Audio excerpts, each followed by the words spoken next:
This is your Weather Xtreme video for Sunday, May the 8th, Mother's Day. Happy Mother's Day. I'm meteorologist Brian Peters.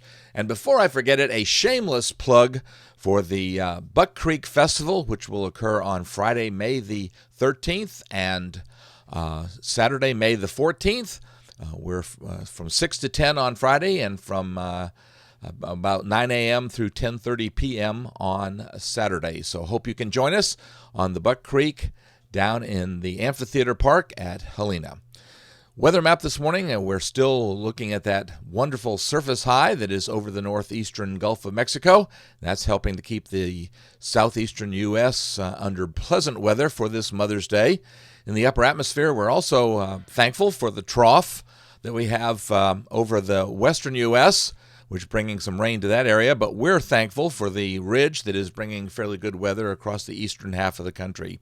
Temperatures this morning basically are a little bit warmer than we saw yesterday. I mentioned yesterday that the 40s were probably the coolest we'll see for some time to come, and indeed this morning temperatures on the order of about 5 to 7 degrees warmer than we saw yesterday morning. Watch warning map is still pretty clear. The pink that you see in Florida and over in parts of West Texas and southeast New Mexico are high fire danger, and those brown that you see are actually high wind advisories. And then the greens that you see in Wyoming are basically those of flash flood watches. QPF-wise, the quantitative precipitation forecast, we're looking at very little rain over the southeastern U.S., but with the weather system in the central plains, they're looking at a pretty extensive area of on the order of 2 to 4 inches. And much of our rain is expected to come probably on Thursday. The Storm Prediction Center for day 1, that's today through early Monday, has an enhanced risk over parts of Kansas and Oklahoma. The standard slight risk, extending from near the Big Bend country of Texas, northeastward across Oklahoma and the Red River Valley, and up across Kansas and into Nebraska, affecting just a small portion of Missouri. For day 2, and that will be Monday into early Tuesday, we see the enhanced risk primarily over Arkansas, but also affecting surrounding states, including Missouri, Oklahoma, and northeast Texas, with that slight risk fairly close around that one. Day 3, which would be Tuesday into early Wednesday, we have a marginal risk extending from, let's just say across the central Mississippi River Valley and parts of the Ohio River Valley. All right, and also day 4, realize that there's a risk for parts of Missouri and Illinois. And so a good deal of severe weather with this weather system. All right, let's get to the 068 GFS model run. And there's our surface high that will be moving off to the east a little bit further, but it's giving us good weather today. In the upper atmosphere, by Monday, we see a kind of that trough over the Rockies, but part of the trough is coming out in the form of a closed low and a fairly strong trough. However, the ridge is holding tight, so it's forcing that low to travel pretty much due north. The surface low you see over parts of Nebraska and Kansas will also be traveling up into the Dakotas. But that is setting the stage, of course, for Monday for that enhanced risk out there. Tuesday, that piece goes up into the Great Lakes as the ridge is forcing it northeastward and keeping it well away from the southern part of the United States. And so we see that surface low move up into the Dakotas, basically, with the front still trailing down into the just west of the Mississippi River. Wednesday, the ridge begins to break down a little bit more as that second piece of that trough begins to come out across the northern tier of the United States.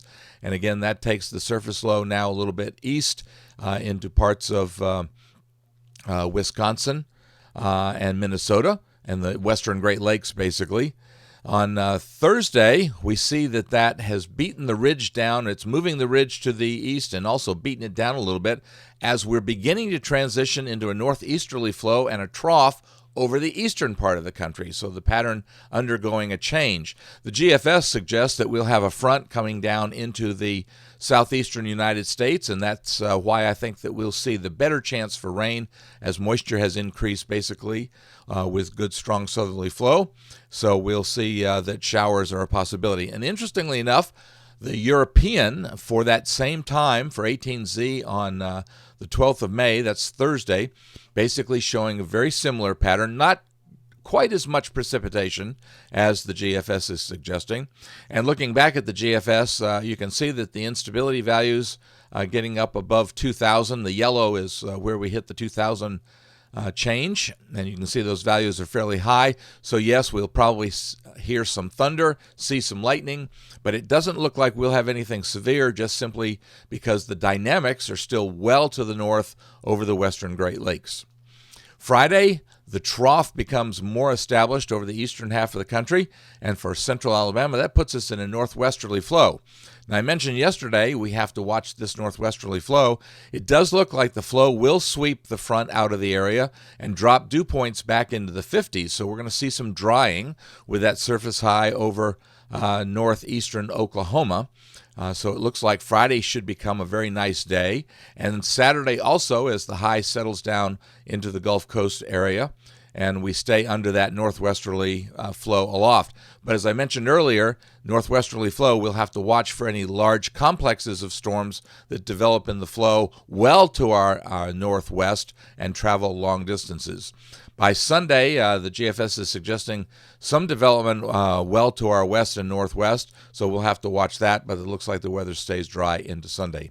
Going out into voodoo country, the GFS yesterday was pretty kind of flat. It kept more or less a bit of a weak ridge over much of the eastern and southern part of the country. Today, that's changed, as it often does, but we now have a very deep trough over the east part of the country, so it's keeping us in a northwesterly flow. That's a bit of a cool pattern. We stay in that northwesterly flow through the 19th of May, and finally that ridge comes our way, and as it does, we see the development of a very strong system over the Central Plains states in the mid-Mississippi River Valley and over parts of Kansas and Nebraska there. And that does have the look of severe weather. Now, we're just looking at trends. We're not being specific, but that certainly has the look that sometime around the 23rd of May, we may be experiencing and watching for the development of a severe weather scenario. That'll do it for the Weather Extreme video for this morning. James Spann, will be back with the next Weather Extreme video on Monday first thing. In the meantime, stay tuned to the blog for the latest updates on Alabama's weather. I'm meteorologist Brian Peters. Happy Mother's Day.